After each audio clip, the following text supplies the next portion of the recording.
नमस्कार, सत श्री अकाल, राम राम साहब, खम्बागणी, वणक्कम, प्रणाम। आप सभी का ऑल्ट न्यूज मीडिया में फिर से स्वागत है। बाहुबली के बाद जो मूवी आई है जिसने मेरा दिल, जान, जिगर जो कुछ भी था मेरे पास वो जीत लिया है, वो है धुरंधर। नाम में ही इतना प्यारा राइम्स है, धुरंधर बोलने में भी बड़ा मजा आता है। ये वो मूवी है जिसने ब्लॉकबस्टर तोड़ दिए हैं, रिकॉर्ड्स तोड़ दिए हैं, बाहुबली को पीछे छोड़ दिया। 1000 करोड़ इन जस्ट 20 days।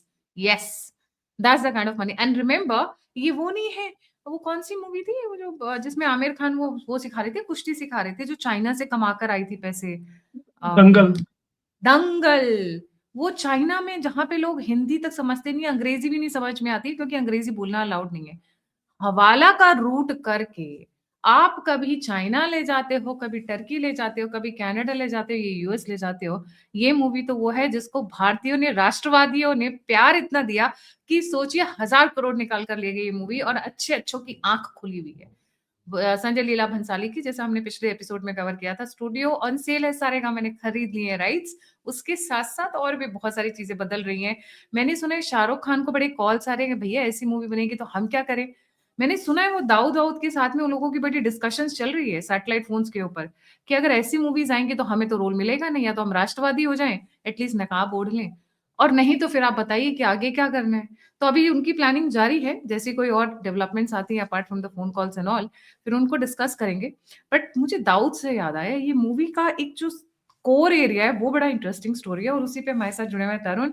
तरुण, पहले तो आप इसकी जो कमाई हो रही है ना, जो अर्निंग्स हो रही है, उस पे बोलिए। देखिए, आप मूवीज आपने बहुत देखी हो, कभी आपने विशेष समुदाय को हॉल में जाते हुए देखा है आज तक, बुर्का पहनकर या ऐसे कॉस्ट्यूम्स में जाते हुए देखा है कभी वहां पे ऐसी महिलाओं को या पुरुषों को? इनफैक्ट ये मूवी तो पाकिस्तान में भी जो लोग उसको इसको पायरेटेड मूवी करके इसको वीपीएन के थ्रू देख रहे हैं, तो ये मूवी तो पाकिस्तान में भी हिट हो रही है। क्या बात है, पाकिस्तान में धुरंधर को मिला प्यार, ये तो बेशुमार। जी, over to you Tarun ji. इस मूवी का एक बहुत कोर एरिया है and which is being discussed by you and lot of other respected people जिन्होंने इसके ऊपर बहुत रिसर्च की है, and that is the Karachi project. What is Karachi project ji? ये मैं कराची प्रोजेक्ट एक्सप्लेन करता हूँ, लेकिन जो पहले आपने जो इसकी स्टार्टिंग की 1000 करोड़ वाली, तो उस पे मैं थोड़े से अपने व्यूज शेयर करता हूँ। देखिए, इस मूवी वैसे तो जवान, पठान ऐसी मूवीज ने भी 1000 करोड़ किए थे, और सैयारा ने भी इस साल, एनिमल ने भी काफी अच्छा किया, लेकिन अ, जब धुरंधर जैसी मूवी 1000 करोड़ रुपीज अर्न करती है, तो इसका एक बहुत बड़ा सिग्निफिकेंस है। मैं बहुत शॉर्टली बताऊंगा क्योंकि अपना आज का ये टॉपिक नहीं है, लेकिन जिस इकोसिस्टम की आप अपने काफी सोच में बात करती है, जिसे हम लोग ग्लोबल इकोसिस्टम बोलते हैं, डीप स्टेट बोलते हैं, एक लेफ्ट इकोसिस्टम बोलते हैं। ये इकोसिस्टम किसी भी देश को कंट्रोल करता है 3 मीडियम के जरिए: एजुकेशन, मीडिया एंड सिनेमा।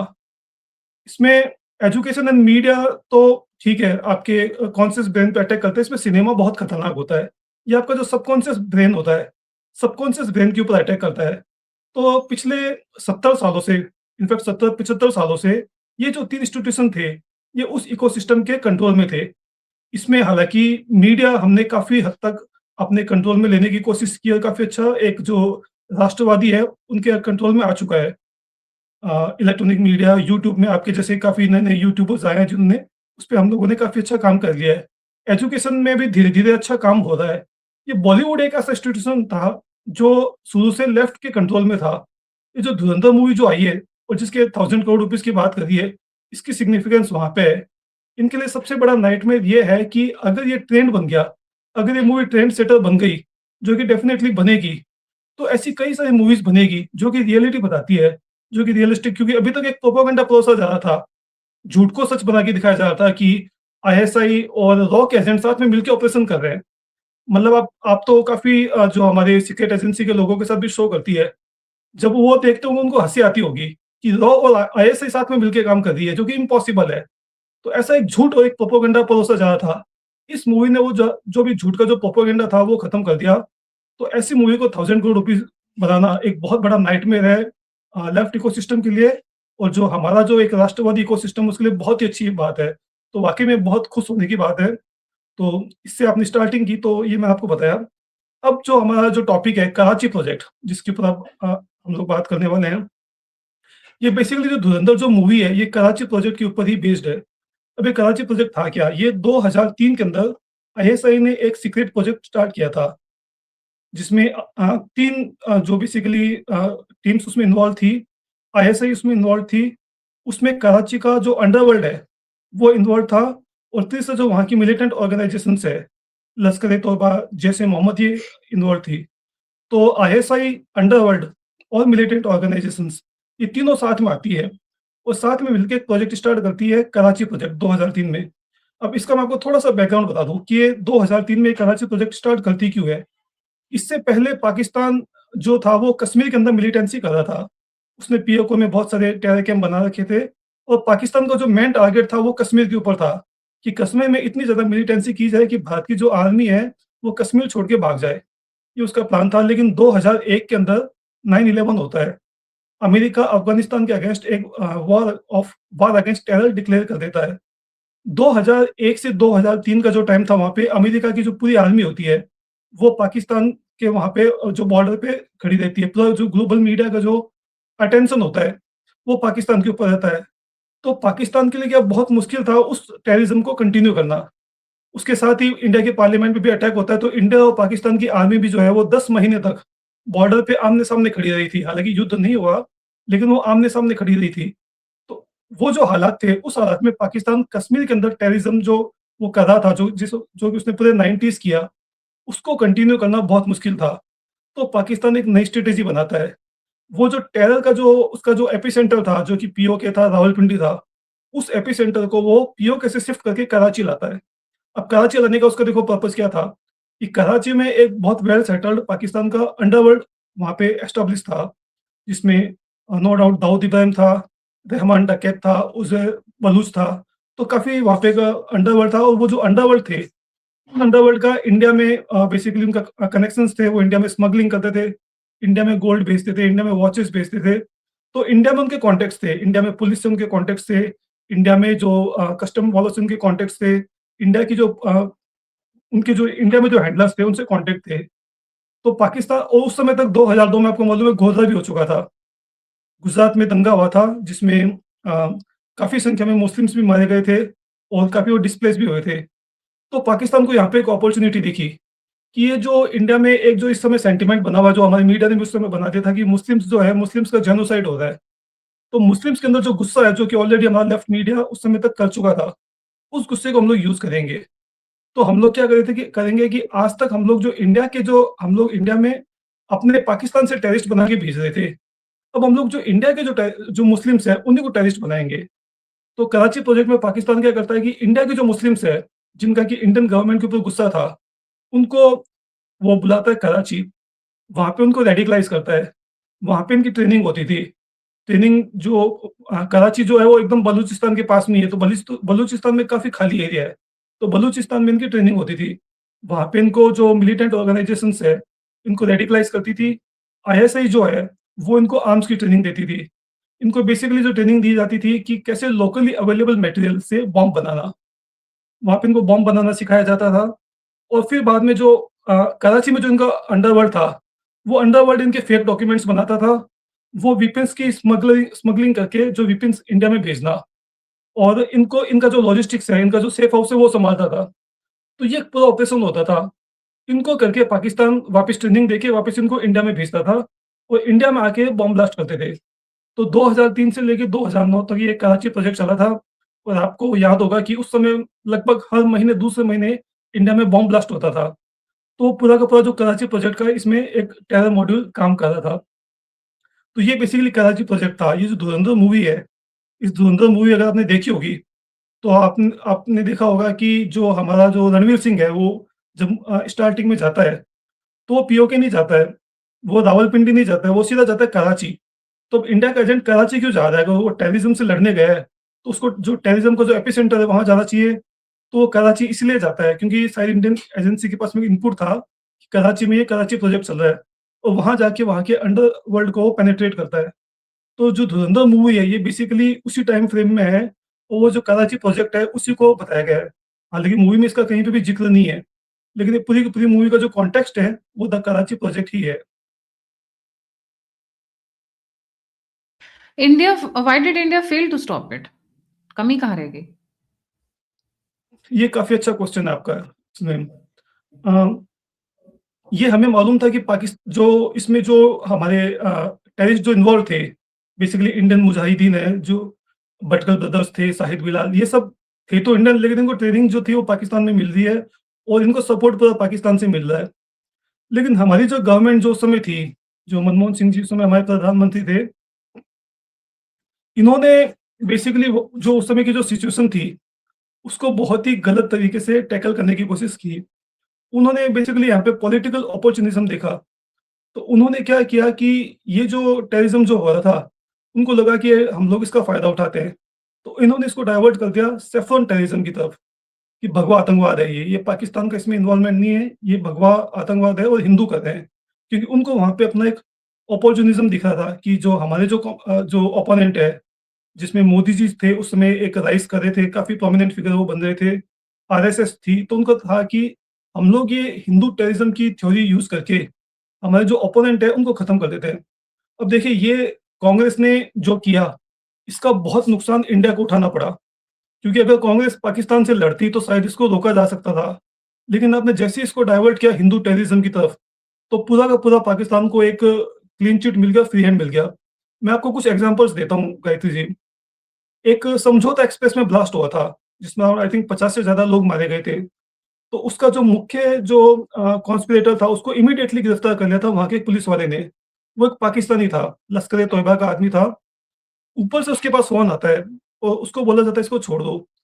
तो उसको छोड़ दिया जाता है, उसको बॉर्डर पार करा दिया जाता है और उसके 1-2 दिन बाद ही 3-4 हिंदुओं को अरेस्ट कर लिया जाता है और ये बोला जाता है कि हिंदुओं ने ये किया है। जबकि बाद में 2-3 आई थिंक 2 या 3 साल बाद एफबीआई को, जो अमेरिका की एजेंसी है, वो कंफर्म करती है कि इसमें लश्कर-ए-तैयबा ही इन्वॉल्व थी और ये पाकिस्तान ने करवाया था। बाद में जितने भी हिंदू उसमें अरेस्ट हुए थे, असीमानंद जो थे, उन सबको ये कोर्ट से छूट जाते हैं। उसके बाद में अजमेर ब्लास्ट था, उसमें भी ये लोग हिंदुओं को पकड़ लेते हैं। एक मालेगाँव ब्लास्ट था, अब देखिए ये बहुत इंटरेस्टिंग केस है। एक मिलिट्री इंटेलिजेंस के ऑफिसर थे कर्नल पुरोहित, जो कि बेसिकली टेरर फाइनेंसिंग के ऊपर इन्वेस्टिगेशन कर रहे थे। तो उनको कहीं से टिप मिली थी कि मालेगाँव के अंदर एक स्लीपर सेल एक्टिव है और उसको टेरर फाइनेंसिंग हो रही है कराची से। वो ये जो पूरा जो फाइनेंसिंग का जो नेटवर्क था, ये बेसिकली जो इसमें कराची का जो अंडरवर्ल्ड इन्वॉल्व था, तो धुरंधर मूवी के अंदर भी वो पूरा का पूरा थोड़ा-सा उन्होंने बताया कि पैसे आते कैसे थे। वो नेपाल और बांग्लादेश रूट के ज़रिए जो आते थे, कतर रूट के ज़रिए। तो कर्नल पुरोहित इसके ऊपर इन्वेस्टिगेशन कर रहे थे, वो मालेगाँव जाते हैं। मालेगाँव में ब्लास्ट होता है और जो हमारी जो वहाँ पे मुंबई की जो एटीएस थी, वो इन्हीं को अरेस्ट कर लेती है, कर्नल पुरोहित को, और इनको पकड़ के जेल में डाल देती है। वो बोलती है ये तो हिंदू टेररिज़्म था। ऐसा कैसा जो मुंबई का जो हमला हुआ था, वो भी उसमें भी इनका यही प्लान था कि इसको हिंदू टेररिज़्म घोषित किया जाए। तो जैसे ये मुंबई पे अटैक होता है, इमीडिएटली ये लोग उसको डिक्लेयर कर देते हैं कि ये तो आरएसएस की साजिश थी। और जो ये वहाँ पे जो टेररिस्ट आए थे, ये भी आपने अगर देखा होगा तो सब हिंदू आई कार्ड के साथ में आए थे और हिंदू सिंबल्स लेके आए थे साथ में। तो कांग्रेस का जो पूरा का पूरा एक उस समय जो था एक पॉलिटिकल अपॉर्चुनिज़्म था, वो ये था कि हम इसका फ़ायदा उठाएँ, ना कि इसको रोकें। और इसका फ़ायदा उठा के एक हिंदू टेररिज़्म की एक जो थ्योरी वो लेके आए थे, वो तो उसकी वजह से ये रुक नहीं पाया। नहीं तो आप देखिए ना, उसके बाद में 2014 के बाद में तो कोई बम ब्लास्ट नहीं हुआ सिविलियंस के ऊपर। हाँ, मिलिट्री एस्टेब्लिशमेंट के ऊपर हुआ है, लेकिन सिविलियंस के ऊपर तो एक भी नहीं हुआ। जबकि वो एक ऐसा टाइम था जबकि हर महीने, हर दूसरे महीने सिविलियंस के ऊपर बम ब्लास्ट होते थे। आपको अगर याद हो तो वो तो मतलब बोलते थे कि आप कहीं पे भी अगर ट्रेन में, बस में जा रहे हो तो देखो सीट के नीचे कुछ पड़ा तो नहीं है। जी, वो एक ऐसा टाइम था। तो जी, ये रीज़न था कि इसको हम लोग कंट्रोल नहीं कर पाए। जी। हाँ, तो रोका कैसे फिर ये? इसको अगर रोकने का अगर आपको श्रेय देना है तो एक आदमी को देना पड़ेगा। वो था तुकाराम ओमले, मुंबई पुलिस का कांस्टेबल। बेसिकली ये जो प्रोजेक्ट था, ये पूरा का पूरा प्रोजेक्ट था एक प्लॉजिबल डिनायबिलिटी की थ्योरी के ऊपर। प्लॉजिबल डिनायबिलिटी की मतलब आप कर रहे हो, लेकिन आप उसको एक्सेप्ट नहीं कर रहे हो। तो पाकिस्तान का पूरा जो प्लान था वो था कि करेंगे सब हम लोग ही, लेकिन हम लोग यूज़ लेंगे इंडियन मुस्लिम्स को, तो सारा का सारा इंडिया के ऊपर आएगा। तो बॉम्ब ब्लास्ट होते थे, इंडिया डोज़र बना के भेजता था पाकिस्तान को, लेकिन पाकिस्तान बोल देता भई आप ही के लोग कर रहे हैं, इसमें हमारा क्या इन्वॉल्वमेंट है। मुंबई हमले में पाकिस्तान एक बहुत बड़ी गलती कर देता है। पाकिस्तान अपने लोग भेज देता है। और पाकिस्तान को लगा कि वो वहाँ पे जाके मर जाएँगे और उनके पास जो आई कार्ड्स होंगे वो सब वहाँ के इंडियंस होंगे तो हम हमारा नाम आएगा नहीं। लेकिन तुकाराम जो था मुंबई पुलिस का कांस्टेबल, वो एक पाकिस्तानी को जिंदा पकड़ लेता है। तो यहाँ से पाकिस्तान की पूरी की पूरी पोल खुल जाती है और पूरी दुनिया को मालूम चल जाता है कि पाकिस्तान इसके पीछे है। तो पाकिस्तान का जो प्लॉजिबल डिनायबिलिटी का जो फैक्टर था वो यहाँ पे खत्म हो जाता है। फिर बाद में इंटरनेशनल प्रेशर आता है, ग्लोबल प्रेशर आता है, तो पाकिस्तान को ये कराची प्रोजेक्ट खत्म करना पड़ता है। तो ये ऐसे खत्म हुआ था कराची प्रोजेक्ट। इसलिए 2009-2010 के बाद में इंडिया में बॉम्ब ब्लास्ट होने ही बंद हो गए थे। राइट। अच्छा, इसमें जो कैरेक्टर्स दिखाए हैं वो सारे हूबहू वैसे ही हैं, मतलब एक्यूरेसी कितनी है? और ध इवेंट्स की अगर एक्यूरेसी कितनी है? अगर हम लोग कैरेक्टर्स की बात करें तो मोस्ट ऑफ द जो कैरेक्टर्स हैं, जैसे रणवीर सिंह का जो कैरेक्टर है इसमें, वो तो हालाँकि कई लोगों ने बोला था कि ये मेजर मोहित शर्मा है, लेकिन बाद में आदित्य धार ने खुद ने इसमें क्लियर किया था कि आदित्य ये मेजर मोहित शर्मा नहीं है। तो वो तो कैरेक्टर वो एक अननोन मैन है। अननोन मैन हमारे हमेशा रहे हैं, पाकिस्तान के अंदर काम कर रहे हैं, तो he was one of the unknown man. बाकी जो ये माधवन वाला जो कैरेक्टर था, जो कि उसमें अजय सान्याल दिखाया था, वो तो ये द कैरेक्टर दोवल वैसे तो है, उसमें तो कोई वही नहीं है, डाउट ही नहीं है। दोवल जी वही का है, लेकिन हाँ, कैरेक्टर। उसमें उन्होंने एक क्लैरिटी नहीं रखी है। उसमें उन्होंने पूरी मूवी में उनको एक एक्टिव रोल दिखाया है। तो लेकिन असल में जो डोभाल साहब थे वो 2005 में रिटायर हो गए थे। 2005 तक वो आईबी के चीफ थे, फिर बाद में रिटायर्ड हो गए वो, और 2005 से लेके 2014 तक वो विवेकानंदा फाउंडेशन को सँभाल रहे थे। तो एज़ ए एडवाइज़री रोल में था, वो किसी गवर्नमेंट पोस्ट में नहीं थे। तो ये एक यहाँ पे थोड़ी-सी क्लैरिटी नहीं थी, बाकी वो थे। बाद में 2014 में वो एनएसए बनते हैं, बाद में तो पूरा रोल उन्हीं का है। बाकी वो जो रहमान डकैत का था, अक्षय खन्नावाला, वो एब्सोल्यूटली एकदम जैसा था वैसा का वैसा उसमें दिखाया गया है। उसका जो भाई था उज़्बे बलूच, वो भी एकदम हुँ। वैसा का वैसा ही था। अच्छा, ये मूवी ने बहुत रिकॉर्ड्स तोड़े हैं। अ, क आपके सामने कौन-कौन से रिकॉर्ड्स तोड़े हैं, वो बताइएगा? क्योंकि 1000 करोड़ मुझे नहीं लगता कि कोई और मूवी 1000 करोड़ भारत में कमाई है। बाहुबली की जो कमाई थी, वो अब तक की सबसे बम्पर कमाइयों में रही है। जी। नहीं, आई थिंक 1000 करोड़ तो वैसे काफ़ी मूवीज़ ने कमाए हैं, और अगर हम लोग ऑन पेपर जाएँ तो। अब उन्होंने वाक़ई में कमाए हैं या वो इन्फ्लेटेड फिगर्स हैं, वो हम लोग नहीं कह सकते। देखिए, लेकिन दंगल का तो I can bet on it because सी मैं अफ्रीका के कई कंट्रीज़ में रही हूँ, अक्रॉस द वर्ल्ड कई कंट्रीज़ में घूमी हूँ। मैं बताती हूँ लोग कैसे दिखाते हैं हाउसफुल। खाली रहता है, ठीक है? वो टिकट्स सिर्फ़ अब वो हवाला का ज़रिया है या वो ब्लैक टू व्हाइट है, आई डोंट नो। बट मुश्किल से 2 लोग बैठे हुए हैं, पर हाउसफुल पूरा दिखा रहे हैं। तो that is a very good way of laundering money actually. So yes, ये जो है यहाँ पे तो आपको टिकट ही नहीं मिल रही है। इसको तो कोई बोले कि ये 1000 करोड़, ये तो जेन्युइन 1000 करोड़ आ रहे हैं, बाकियों के ऊपर डाउट हो सकता है। तो मैं तो उस मामले में रिकॉर्ड तोड़ मानूँगी। जी। इनफैक्ट अगर जो पठान मूवी आई थी शाहरुख खान की, वो पूरे उसमें इन्फ्लेटेड फिगर्स थे। इवन जो उस समय तो मतलब मैंने खुद इन्वेस्टिगेट किया था। तो अगर बुक माई शो अगर आप चेक करते थे तो पूरे शोज़ खाली होते थे। तो सारी वो केवल कॉर्पोरेट बुकिंग होती थी, जाता कोई नहीं था, वो इन्फ्लेटेड फिगर्स थे। तो अगर ऑन पेपर हम लोग जाएँ तो मैंने आज सुबह ही चेक करा था, तो ये मूवी आई थिंक अभी अगर हम लोग सारी ऑल अब तक की सारी ग्रोसिंग मूवीज़ निकालें तो अभी आई थिंक नंबर 10 पे ये आएगी। नंबर 10 पे शायद एनिमल या बजरंगी भाईजान है, उसको रिप्लेस कर देगी आज। तो अभी भी इसके आगे 9-10 मूवीज़ है, लेकिन इसका एक सिग्निफिकेंस है, क्योंकि ये एक ऐसी मूवी है जो सारी मूवीज़ से अलग है। कुछ मूवीज़ ऐसी है जिनका वाक़ई में सिग्निफिकेंस है, जैसे कि एक कश्मीर फाइल्स आई थी, फिर बाद में द केरला स्टोरी थी, उसके बाद में ये मूवी है। तो ये मूवी सारी रियलिटी पे बेस्ड है, इनमें वो एक पॉलिटिकल करेक्टनेस नहीं है, कोई प्रोपेगेंडा नहीं है। तो अगर ऐसी मूवी 1000 करोड़ कमा दी है और अगर एक ट्रेंड बन गया और सारे के सारे डायरेक्टर जो अच्छे डायरेक्टर्स हैं, वो अगर ऐसी मूवीज़ बनाने लग गए, क्योंकि जब आपको पैसा दिखता है, तो अपने आप से काफ़ी उसमें लोग आ जाते हैं। तो that will be nightmare situation for the left ecosystem. It's a very good news कि ये पिक्चर 1000 करोड़ कमा रही है, और मैं तो बोलूँगा जिसने नहीं देखा है उनको भी देखनी चाहिए। और जितनी मैंने इस टॉपिक के ऊपर स्टडी की है, तो धुरंधर जो 2 आएगी, वो मुझे लग रहा है वो तो शायद 2000 करोड़ रुपए कमा लेगी। वो क्योंकि असली वेटिंग जो अभी था, से चालू है। क्योंकि मुंबई ब्लास्ट तक तो हम लोग पिट रहे थे, वो हमें मार रहे थे। हमने उसके बाद में उसको मारना स्टार्ट किया, तो जब अब धुरंधर 2 में जब दिखाएँगे कि हमारा अननोन मैन सबका बदला ले रहा है, वो आईसी-814 का बदला ले रहा है, वो मुंबई ब्लास्ट का बदला ले रहा है, वो उरी का बदला ले रहा है। जो 2016 से 2024 तक जो जितने भी अननोन मैन ने पाकिस्तान में लोगों को मारा है, तो वो तो मुझे लगता है 2,000 करोड़ कमा लेगी धुरंधर 2 जो आएगी मार्च के अंदर। हम्म, लग तो रहा है, I don't have any doubts about it, मुझे लग तो वैसे ही रहा है बिल्कुल, क्योंकि जो क्रेज है लोगों के अंदर वो जबरदस्त है। And I have seen lot of kids even in the age of like 18 19 20। एक एक आया था वो जर्मन कॉकरोच का, वो जो जर्मनी में रहता है, अरे जहाँ युवा नेता गए हुए हैं, मुझे तो ऐसा हुँ। लग रहा है युवा नेता शायद उससे मिले हूँ साइड लाइन्स पे कि भाई आजकल क्या हो गया, तुम्हारे वीडियोस वीडियोस नहीं चल रहे हैं, वैसे तो तुम्हारे मिलियंस में व्यूज आते थे, आजकल तुमको तुम्हारे फैंस ही जूता लेकर ढूंढ रहे हैं कि आप हो कहाँ पे, जरा बता दो। ऐसा इनफैक्ट क्यों? प्लीज उसके कंटिन्यू। वीडियो के बाद में जो था, ये पिक्चर ज़्यादा चलने लग गई। इवन इसने संडे को वीडियो रिकॉर्ड तोड़ दिया ऑल टाइम का। लोगों ने 3-3 बार देखी है, नॉट बिकॉज़ ऑफ उसको जवाब देना था, बिकॉज़ उनको पसंद इतनी आई, दोनों में डिफरेंस है। उनको हुँ, पसंद इतनी आई और इन्होंने इतना पॉपुलर कर लिया, 2 लोगों को इसका स्पेशली श्रेय जाता है, 2 लोगों का, 3 लोगों का कह सकते हैं। Number 1 Arfa Khanam, she started ranting about it. Arfa Khanam के साथ येस। में विधु अनोज चोपड़ा की बीवी, जो उनको लगा कि critic hmm, guild of India का मैं इस्तेमाल करके मूवी को दबा दूँगी, हाफ स्टार रेटिंग देके मैं इसको बर्बाद कर दूँगी, आदित्य धर को नेस्तो नाबूद कर दूँगी, हो गया उल्टा।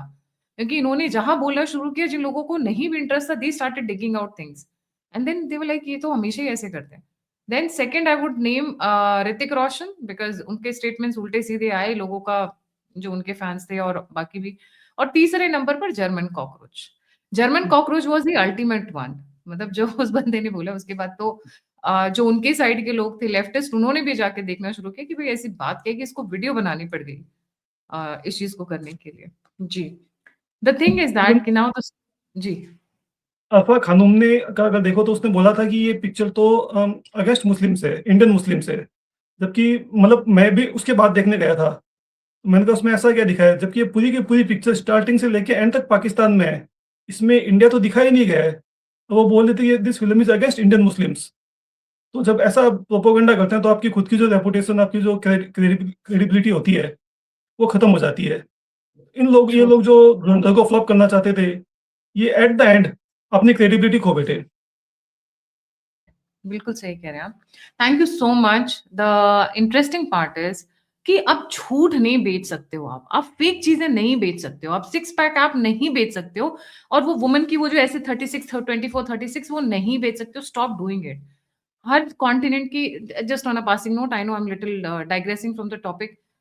Western women thin and slim होती है क्योंकि वहाँ का खाना-पीना, वहाँ का जेनेटिक्स, वहाँ के जीन्स बहुत अलग हैं। अफ्रीका में जाओगे तो वहाँ की महिलाएँ मतलब they are quite heavily build because उनकी बोन्स अलग है, उनका स्ट्रक्चर अलग है। सिमिलरली आप एशियंस इंडियन सबकॉन्टिनेंट में आओगे तो अलग है। अब सबको वो 36, 24, 36 के पैमाने पे नापना बंद करो when it comes to women. Now when it comes to men, सबके स्ट्रक्चर्स अलग हैं। African men are heavy build and very, very masculine in nature. Westerners are गोरे हैं, चिट्टे हैं, बट उनका वो थोड़ा-सा हल्का-फुल्का है और इंडियन मेन की तो मैं बात ही क्या करूँ, वो तो होते ही बड़े स्मार्ट हैं। Thank you so much Tarun ji for joining. जाने से पहले व्यूअर से रिक्वेस्ट है please like, subscribe, subscribe, subscribe, subscribe. बहुत थोड़ी दूरी पे हैं 8 लाख के सब्सक्राइबर बेस से हम लोग। We are going to be soon a family of 8 lakh people और ये सब आपके आशीर्वाद की वजह से हुआ है। आप लोगों की भरोसे के ऊपर हुआ है, जिसको मैं एक बहुत बड़ी ब्लेसिंग मानती हूँ और उसको बहुत संजो कर रखना चाहती हूँ। प्लीज़ मेरे से कनेक्ट ज़रूर करें अगर आप मुझको कोई फीडबैक देना चाहते हैं, सभी लिंक्स डिस्क्रिप्शन बॉक्स में। इसी के साथ जय हिंद, जय श्री राम, हर हर महादेव।